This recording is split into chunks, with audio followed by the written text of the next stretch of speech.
Whether you want more innovation more easily, you are feeling burnt out or overwhelmed, or you simply know that something isn't quite the way you know it can be, you are not alone. I hear the same from leaders every day. On Uncommon Leadership, we explore aligning personal fulfillment with business success, creating authentic teams, and cultivating the resilience, adaptability, and ease necessary to move beyond simply surviving today's challenges into thriving. I'm Michael Hunter with Uncommon Teams, and today we'll uncover fresh insights into what it means to lead in today's world. Joining me is Dr. Heather Backstrom. Heather is an accomplished executive coach, speaker, author, and facilitator. She coaches leaders in many industries, including finance, biotech, retail, municipalities, aerospace, media, healthcare, and nonprofits. It might have been faster to say where you don't coach.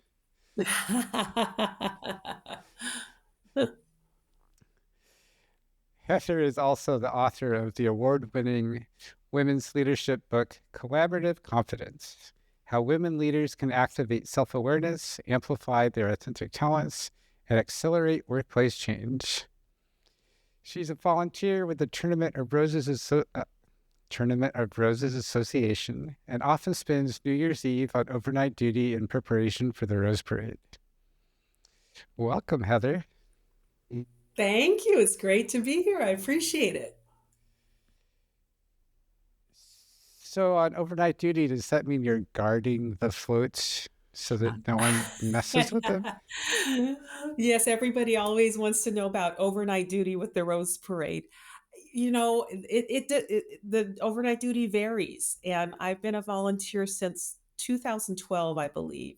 And they change our duty every 2 years. So we have the same duty 2 years in a row, and then we roll off onto another committee. So, yes, there are some volunteers out there who are with the floats overnight.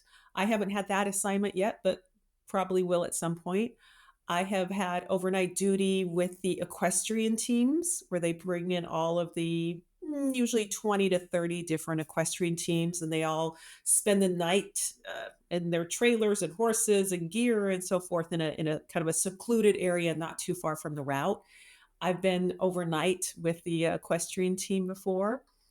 The last 2 years, I had overnight duty at the Tournament of Roses house itself.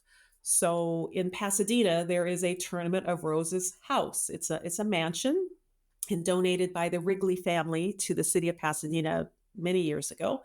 That's the headquarters of the Tournament of Roses, of the Rose Parade. And so for the last 2 years, I was at the tournament house for my overnight duty. But I've also spent the night on the Rose Parade route itself, out on a street corner and just kind of making sure everything is okay. So it varies. It makes it kind of interesting and exciting, and it's certainly a unique way to spend New Year's Eve. A tiring way to spend New Year's Eve, but a unique way to do it. So, while everyone else is staying up, dancing, drinking champagne, you are Gosh, yes. doing random things and drinking water. Yes, yes, exactly, exactly. And then I haven't seen the parade live itself in really years because I'm working New Year's Eve, New Year's Day. Uh, and so I go home after my duty ends, usually sometime mid morning, New Year's Day. And there's a local TV station here in Los Angeles who plays the parade on a loop all day long. So I just lay on the couch and relax and snooze and wake up and snooze and have a little snack and watch the reruns of the parade all day long. I love it.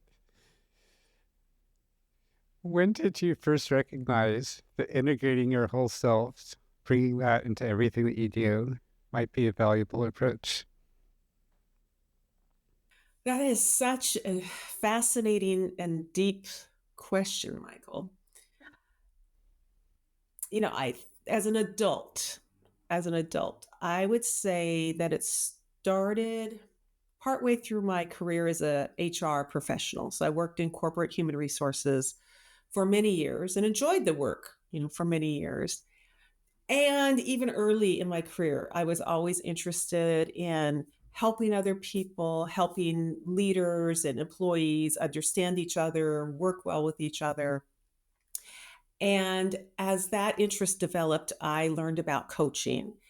And I was also in therapy at the time. So there was, self awareness that was also building and cultivating. I was drawn toward coaching. I was working in corporate HR. So, kind of before I became certified as a coach, before I actually took that step, leading into that step is when my overall awareness as a person was rising and multiplying. And I was drawn to coaching because I did see it as a way for me to bring my whole self to work and for me to help others, to bring their whole selves to work. And then when I went through the training program and to become a certified coach, that experience really just amplified that that bubbling up that was already happening inside of me. Was did you have any sense that coaching was the only way you could do this, that doing it in the corporate world, HR person, you wouldn't be able to do this? Yeah, I'm not sure I would limit it to say it was the only way I could do it. As I said, I was in therapy at the time. I was just also exploring my own self interest outside of work, the social activities and other activities that really drew me in and that I felt like compelled toward.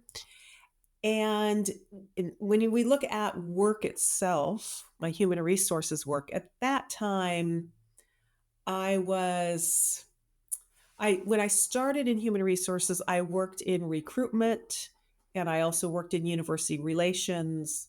I really enjoyed those. Those felt very positive to me. They felt very encouraging. We were bringing new people into the organization. We were onboarding them. We were creating opportunities for people with the university relations work that I did in human resources. I was not only was I out recruiting recent college graduates, but I also was in charge of the management training program that we had where they came in and they entered a 2-year program. So I oversaw that program. Certainly, that part of bringing my whole self and helping the management trainees, the new grads, also bring them their whole selves, especially in their very first job. Absolutely, there were elements of that. I think for me, coaching just took the work that I was doing as a human resources professional, it just took it to the next level or a deeper level, whichever way you want to look at it, right? It either, kind of lifted it up and deepened it at the same time. I also have always been comfortable being in front of groups, so facilitating workshops or even things like we would have policy, human resources policy changes that we needed to convey to the organization, and we would go out and do presentations and trainings. I was always eager to raise my hand to even go out and present, policy changes or present, facilitate workshops. And even with that work, it was more intuitively, I think, at that point in my life, and now I have a little more education behind this, but intuitively, I understood about how to that the importance of making messages clear to people, making messages relatable to people, listening to their questions, being open to their concerns, being open to resistance. And so those also were elements of me bringing my whole self of recognizing my humanity and also recognizing the humanity of the other people that I was engaged with. So, those were not coaching experiences, but they were experiences within my human resources work where um, bringing my whole self was about interacting with somebody else, was about recognizing the person that they are, recognizing the questions, the resistance, the quandaries, the different opinions that they held. So then the move from HR into coaching was somewhat orthogonal to the increased understanding of who you are and how to bring that into everything you do. Yeah, yeah, I would say that. I would say that. And then on the journey, because it the journey of becoming a coach, along the way, my human resources work did shift, and it shifted into employee relations work and really centered on conducting investigations, laying people off, doing reorganizations, terminating people's jobs, firing people. So when I look at the arc of my professional life as a HR person, for me it started out very positive, right? Recruiting, employee relations, cultivating, fostering, and over time I went into an area that was, and frankly I did enjoy it at first. I was learning and it was interesting, and I did get enjoyment out of from it.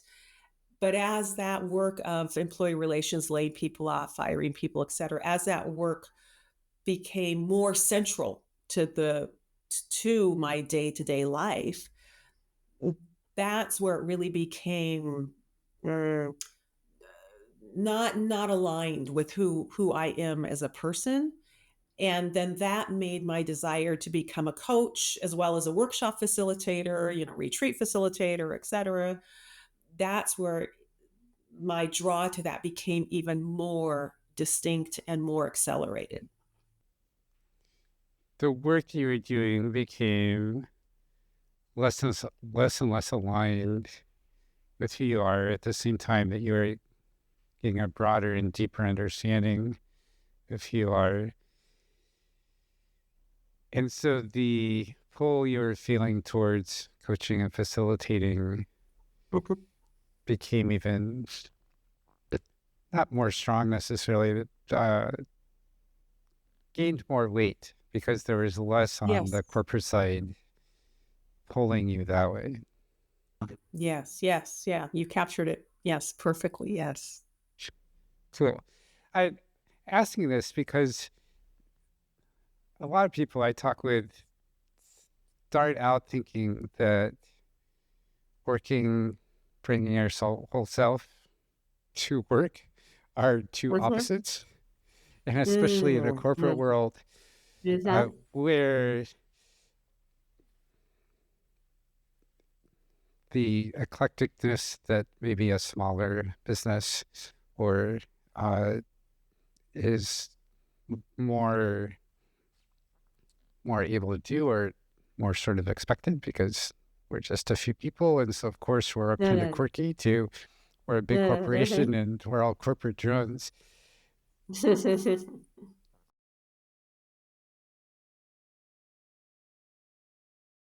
So it, so that's why I'm asking the details to show to get straight for me and your experience, whether that stereotype was holding true or it uh, just kind of happened to be at the same time that wasn't really related. And I'm glad it wasn't related for you.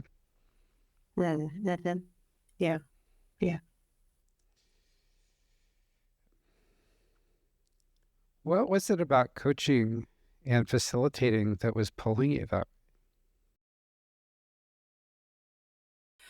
Y I think it's aligned, with my values. I think it's also aligned with my and this is also values and my personal interest in always learning and growing and changing. And probably if you look back in my childhood, you could probably find examples of where that got suppressed for me, where my whole self and who I am was like not welcomed or allowed. And then probably examples of where it was welcomed and allowed. So, and there's a part of me who also wonders, well, maybe psychology might have been also a field that I could have easily gone into. So, and I think that is true. I think something in those human services types of professions, though those also would have appealed to me. It just so happens that my first job out of college was human resources. I really actually appreciate that I had that experience. I appreciate my corporate experience. I learned a lot there. I learned a lot of good discipline or practices, learned ways of thinking. Because I was in human resources, learning about various different divisions and different departments and really knowing the whole organization. So I have a lot of regard actually for that opportunity to have worked in human resources. And had I gone directly into, say, a psychology degree and gone into some kind of a practice, I wouldn't have had that experience in corporate. But then again, who knows what that might have led to and what I would have appreciated out of that experience. The choose your own adventure that life becomes, I'm I always know. curious Yes. that we Yes. can't A/B test life, unfortunately, or maybe fortunately. I don't know what we'd do if we could go down both paths and see which one had I more of the know. I outcome we know. desire. Wouldn't that be interesting? That really would be. How do you build cultures where people feel safe and empowered to bring their unique talents into everything that they do? I draw from my own experience because I can think of times in my childhood and including my teen years and even in early adulthood where my behavior, my idea, how I came across, whatever it might be, was not so welcomed and not so wanted, or I should have done it differently. Those messages of, oh, you shouldn't have said it that way, or you should have done this.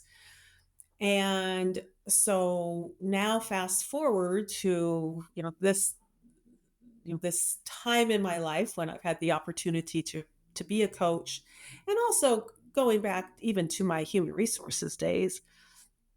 And again, I didn't know the term psychological safety then, but I know it now. And I was, I would like to at least think when I can reflect on certain experiences in my corporate life that I was instilling, I was demonstrating psychological safety without even knowing what that term, whether it existed or not, but without even knowing that term.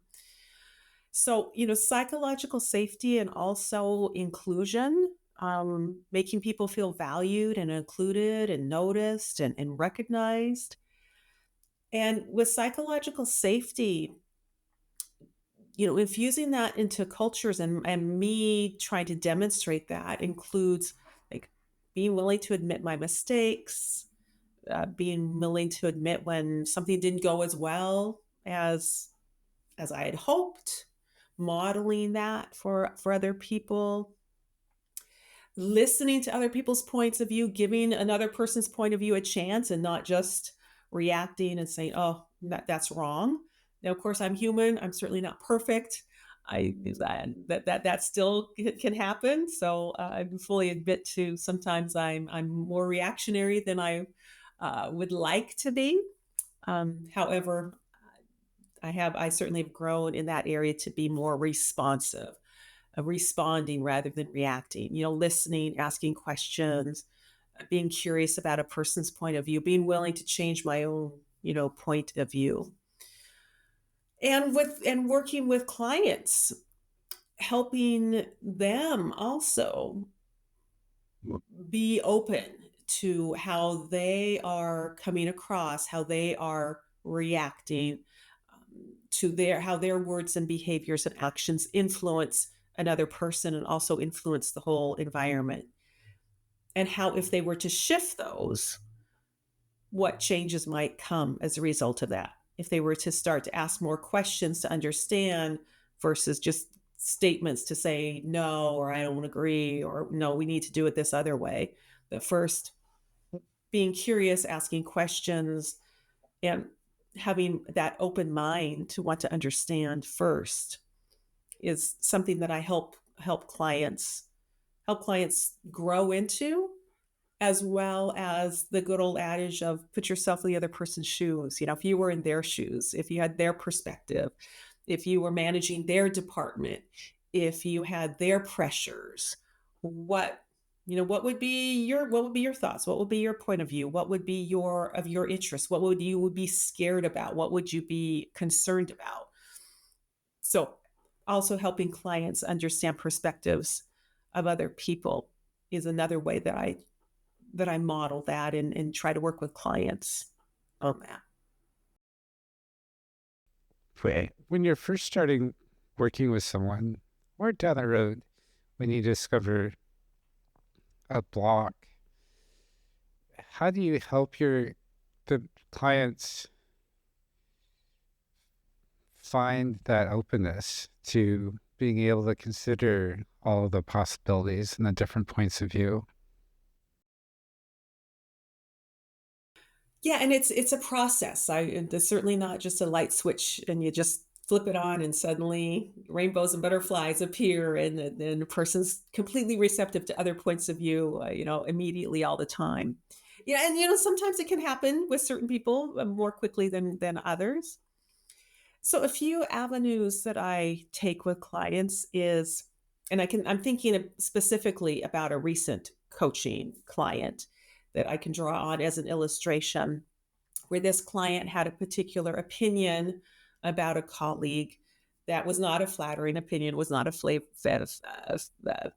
favorable opinion. And I work with the client to help them identify their thoughts and their feelings and their physical sensations when they thought about their colleague. And then we continue to do some more coaching to peel back the layer on the thoughts, the feelings, the physical sensations. We did some mindfulness practices as well. And the more we looked into, for instance, what is the current thought that you have about your colleague right now? And what's the thought that you would like to have? Ideally, how would you like to think about that colleague? So then we had kind of on a continuum, if you will, current state of thought, ideal state of thought. And we did some exercises to try to help support the client in moving down that continuum toward the ideal thought.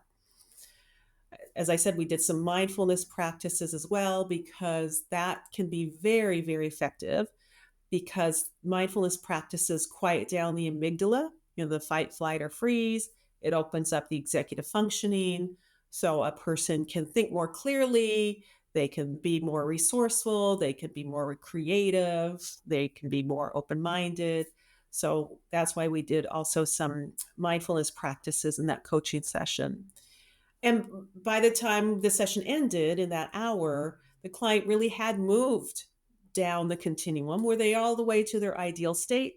Not necessarily, but they had made some really significant progress.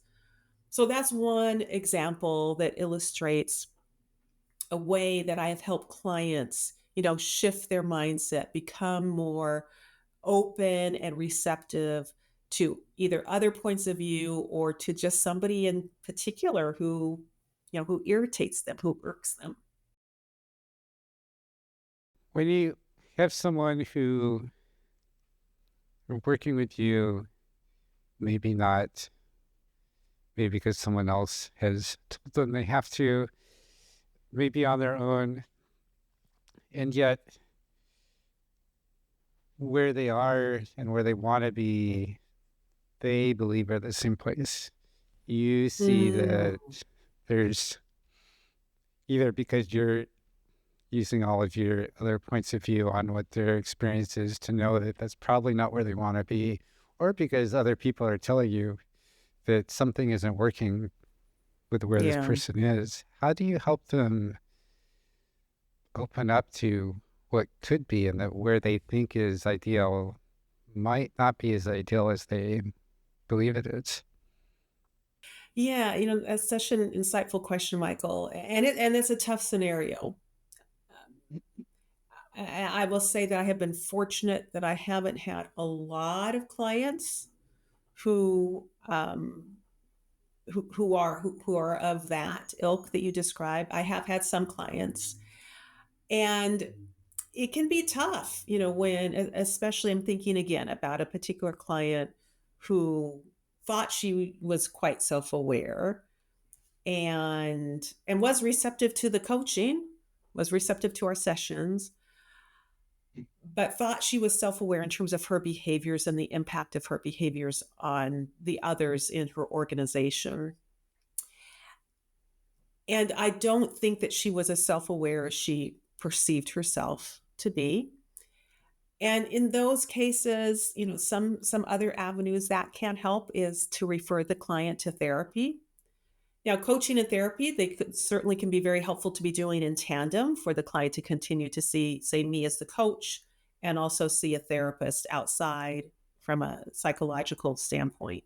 So that can be a very, very helpful partnership, if you will. The client is supported by two different professionals.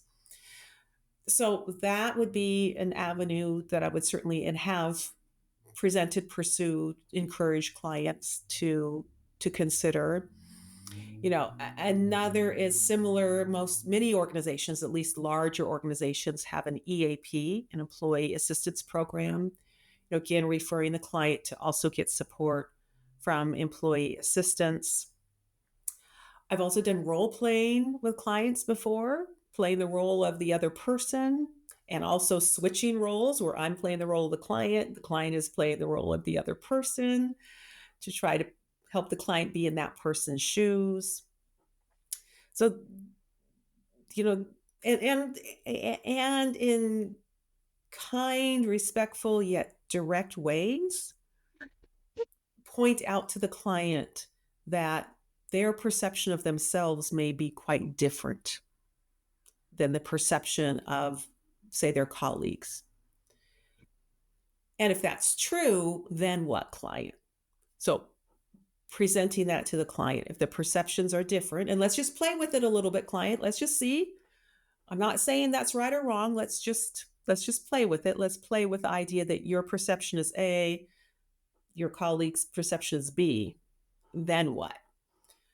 So to use that kind of approach as well with a client to help shift them in in creating even a few degrees more of self-awareness. I like this. Encouraging them to inhabit, however Mhm. temporarily, Mhm. other points of view with no requirement that they believe that these points of view are correct. Just as Yeah. a thought Yeah. experiment to explore what would it be like if this point of view was correct for this Yes. person. Mhm. And then if they are open to transforming the way they are, they'll go with that. And they'll at least dive into the exploration, even tentatively, perhaps. Even even just a little bit can help make the shift. And if they're Yes. just not willing to Yes. do anything, then they're adults. We adults, we can't force them Absolutely. to make the Right. change. Right. If it's a situation where other people are giving feedback that, hey, this should change, or they're not going to be employed here anymore, then that's something else that can be brought in. But That even is something then, else. if they're not willing to make the shift, then the prospect of having to go find a new job often isn't enough to lead them to be open to those changes. Sure. That's true. That is that. Yes, and I have seen that. Yes, yes, yes. I've seen that. Yeah, yeah. And I will also add that another piece of data is a 360, which is pretty standard with most of my client engagements include a 360. And so on those occasions where I have had clients where their self-awareness and their self-perception is quite different than other people around them. The 360 can be quite revealing as well. Again, the client's degree of receptivity to that feedback can vary, given that their self-awareness and self-reflection is not as perhaps developed to be able to already see those things in themselves.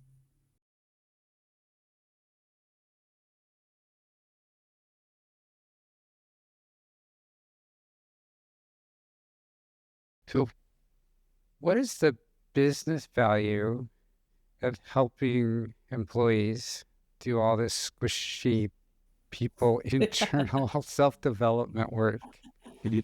Right, all that squishy stuff. What's the point, right? Yeah, what's the value proposition? Yeah. Yeah. I think there's lots and lots of value behind this squishy stuff. Retention is one that immediately comes to mind. When your employees feel valued and respected and included and acknowledged, and they enjoy the work. I mean, there is, of course, the work itself. The work itself is giving them meaning and purpose. Then retention, the opportunity for retention certainly increases. And losing an employee and filling that position and having the position empty or temporarily filled in by, say, another employee, there's a lot of cost involved in that. Monetary cost, time, energy. There's a lot that is expended in the departure and the of one person and the onboarding of another. And then who knows how long that time frame is as well. It can be quite lengthy. So retention is absolutely a value proposition in this squishy stuff. Another value proposition is innovation and problem solving.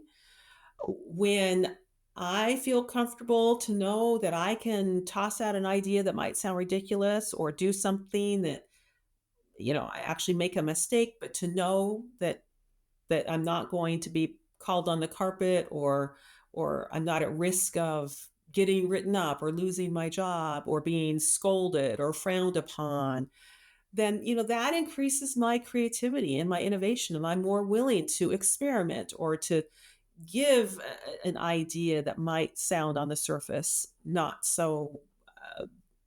not so desirable. So innovation and problem solving is another value proposition. Another value proposition is it cuts down on all the nasty gossip, that can be pervasive in organizations, right? And gossip can just be like cancerous inside an organization. So if you're treating people well, if the work itself is meaningful to them, if you're treating them as a human and respecting them and acknowledging them, if communication is open and transparent, then that gossip culture, again, I'm not going to go so far as to say it won't exist, but at least we're not feeding the gossip culture in an organization. So that would be another value proposition that I would say. And then a fourth one is the positive gossip, that when the employee is out and about with their friends and family, they're talking highly of the organization that they work in. They're talking favorably about their manager, their leader, their colleagues, the cool stuff they're working on, the project they're involved in. So that positive gossip that an employee just naturally talks about when they're out and about in the world is a value proposition as well. It, underlying maybe each of these is that the more I'm able to work in the way that works best for me, the less energy I'm expending trying to work in Right. some other way. And so the more energy I Yeah. have to bring to creating that positive environment, to Yes. plug into being creative, to having energy left when I leave work to Exactly. talk with people about how exciting the work is that I did that day and how wonderful my team is. Yes. Yes, exactly. Yes. So this is how we can build cultures where people feel safe and empowered. There's still can still be fully safe, fully empowered, bringing our unique talents and everything we do is still be so overwhelmed with all the change and Sure. uncertainty that Sure. seems to be all over these days. How do you help people find their way through that? And yeah, you're so right, Michael. Like overwhelm and uncertainty, it just seems to be pervasive. Uh, and no organization, I don't think any organization, no matter its size or its industry, is immune to the uncertainty and the overwhelm that we're experiencing. I think there's when I think of overwhelm, I think of two sides of the same coin. I think one side is the work itself, the content of the work, the volume of the work, the degree of the work. So what is the work that this person is being asked to do? And is it reasonable? Is this person doing the work of two or three or four people? So first part of overwhelm is the job content, itself, which also includes does the employee have the resources that they need to do their job? Do they have the technology? Do they have the funding? Do they have the whatever resources that they need to be able to perform their job? Do they have the infrastructure? And then the other side of the coin for overwhelm is the emotional aspect and the emotional overload of that overwhelm, where the person perhaps is feeling a degree of anxiety. Maybe they're not sleeping so well. They worry a lot. The work is always kind of weighing on their shoulder no matter where they go and what they're doing. So that's why I like to think of overwhelm as two sides of the same coin. One is the job content, the other side is the emotional overload. And I think I think for leaders, it's really looking at both sides of that coin and not ignoring one in favor of the other. So taking a hard look at, okay, is this person or is even this team, if we look even bigger beyond a person, or we look at a team, it is the workload reasonable for what we're asking a person or a team to do? And if not, then what do we need to do to readjust? Do we need to hire another person? Do we need to bring in a temporary staff person? Do we need to outsource a particular, function or part of the job? Do we need to bring in a consultant? Do we summer intern? You can get pretty creative about how to readdress the job content and the volume of a person's job. Then on the other side of the coin, that emotional side, that's that squishy stuff that we were talking about earlier, right? It's about showing compassion, listening and like really listening to a person and their overwhelm and helping them work through that overwhelm. It's about being empathetic. It's about remembering that you've been in their shoes, or maybe you are in their shoes at this very moment. So it's attending to that emotional deficit that the person is experiencing. So I think in working with clients, with leaders, with organizations, it's when we look at both sides of the coin, and again focus on both sides, not just one or the other. Because if we focus on just one, we're really only, we're putting on half a band-aid, not a full band-aid, right? Um, you know, so I think it's about needing to be continuously attentive to both the job content and the the emotional aspect of that overwhelm experience. And to continue your half a band-aid analogy, we also want to make sure that we're treating the entire injury. So it may be that it's not just things on the work side that are contributing to the work and emotional overwhelm. There may be stuff outside of work as well. Sure. Oh, yes. Yes. It can even, I see all the time where work is a little bit overwhelming. Home life is a little bit overwhelming. Friend life is a little overwhelming. Spiritual life is a little overwhelming. To add all these little bits up, you get a huge overwhelm. And people Yeah. can look at it and be like, well, I'm just 5% over on each of these things. If you're 5% over on 20 Yes. different things, that's 100% over. Oh, yeah. That is no kidding. That is so insightful. Yes. And those can oftentimes be even more challenging than if you just have one big thing that is 100% Mhm. over. Because Sure. not only may you not be recognizing that that these are all building up to something huge, Mhm. you're also time slicing between this, and all that context switching takes even more energy that you don't have because you're Absolutely. already overwhelmed. And so, Yes. even if it seems there's just a few smallish things, just the context switching can magnify the impact that those are having to where it the overwhelm becomes overwhelming, even though I'm quote objectively looking at it like, well, those are just a couple tiny things. It shouldn't be a big deal. Yeah. Yeah.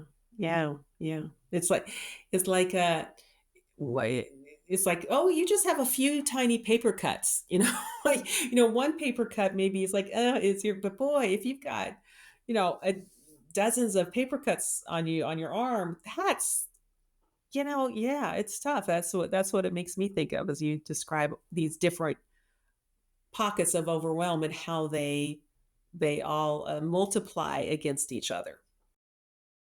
And then if after getting all those dozens of cuts, you're swimming in salt water, Yeah, exactly. We're gonna keep the going with this, aren't we? impact the impact of those is going to really be much more Yes. than it might be Right. if you were swimming in fresh water or if you Yes. were doing the dishes. Yes. Right. Exactly. Exactly. Yes. Yes. Sure, people, Heather, who would like to learn more about how you help people through change, uncertainty, overwhelm, who might like to have you come in and facilitate a workshop to help them work through some shift that they're considering, what's the best way for them to find you? Sure. There's a few ways. LinkedIn, Heather Backstrom at LinkedIn. And then also my email is heather@heatherbackstrom.com. So that would be another way to find me as well. Those are probably the two most efficient ways to reach me. That's great. And I'll have those links in the show notes. Okay, great. What would you like to leave our audience with today? Oh my goodness. First, I just appreciate the audience listening. I appreciate you giving me the opportunity for us to have this conversation. Something to leave the audience with is really learning and paying attention to their values. Because I think also values is another aspect of overwhelm, that when we don't honor our values, when we, for instance, where we say, "Well, I have a great value around family," but then you're working extraordinary hours, you're working weekends, and when you are home, you're picking up your phone or your device every few minutes to check email. And listen, I hope this doesn't sound like a judgment about somebody who's in a pressure-filled job, because I really don't mean to do that. I'm just giving it as an illustration where we say we value one thing, but then our actions demonstrate differently. So pay attention to your values as also another tool, another way of of looking at your overwhelm, and also figuring out how to lessen your overwhelm. And then another aspect of values is, going back to my story about my career trajectory and how coaching and my values align with each other, whereas my other work, especially my later work as a human resources professional, there was misalignment. And when there was that misalignment, I was not happy, and I admittedly was not the best employee. I wasn't a bad employee, but I was just, an average employee. So I would leave the idea of values with the listeners to really hone in on one's values and really give credence to one's values, which may lead to making some tough decisions about, that a person may be left with making some tough decisions to truly follow their values. And in following their values, there is great happiness and fulfillment that comes with that. And even when we're in a situation where it doesn't feel like we can fully or at all honor our values, knowing that we're consciously deciding that and to stay in a Yeah. situation for reasons gives us so much grace and ability to make that situation much less stressful than it would be if we were having that internal fight of, well, I have to stay here. This is still against my values, but I have to stay here. Uh, even in those rock and a hard place situations, there's ways to calm the nerves and calm the anxiety. Yes. Yes. Absolutely. Absolutely. And building on that, Michael, I think often a person, and I mean, I'm talking about me as well when I say person, can feel like they don't have any choices, like they just are stuck. And it's my belief and it's my experience that there's always a way to find an alternative. And it may take some digging and it may take some time, and you may need some support and guidance in finding that alternative. And I really truly believe there's always some alternative. There's some glimmer of something different, even when we feel the most as in the most stuck place um, that we are. I agree. Whatever shift we want to make, there's a way to do that that is safe for us and for everyone else. Yes. Yes. Thank you, Heather, for being with us today. Yeah. Wonderful. Well, thank you. I so enjoyed the conversation. I did as well. And thank you, audience, for joining us today. Please let Heather and I know, what shifts are you taking a tiny step towards making today? Thanks, and have a great day.